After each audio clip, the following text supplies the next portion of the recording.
ரசூலுல்லாஹி ஸல்லல்லாஹு அலைஹி வஸல்லம் இந்த வீட்டு ஒழுக்கங்களை நான் ஒவ்வொன்றா சொல்லிக்கிறேன்.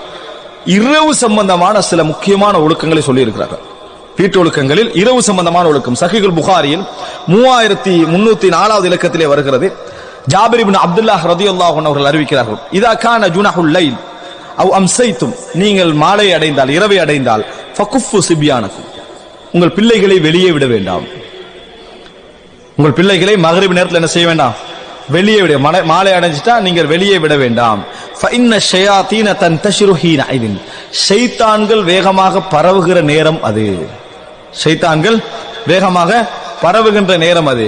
ஃபஇதா தஹபத் ஸாஅத்தும் மினல் லைலி ஃபஹல்லூஹும், இரவு நேரம் போய்விட்டால், மக்ரிப் போயிட்டு இஷாவாகி ஒரு அளவாயிட்டா அதுக்கு பின்னால் என்ன செய்ய, பிள்ளைகளை விடுவதில் தவறில்லை. அப்ப பே விசாசிக்க என்ற சொல்ல அங்க என்ன செய்யல, இதை சொல்லல. இல்லையண்டா எப்ப விடக்கூடாது, 9 மணி போறதா என்ன செய்யக்கூடாது, விடக்கூடாது.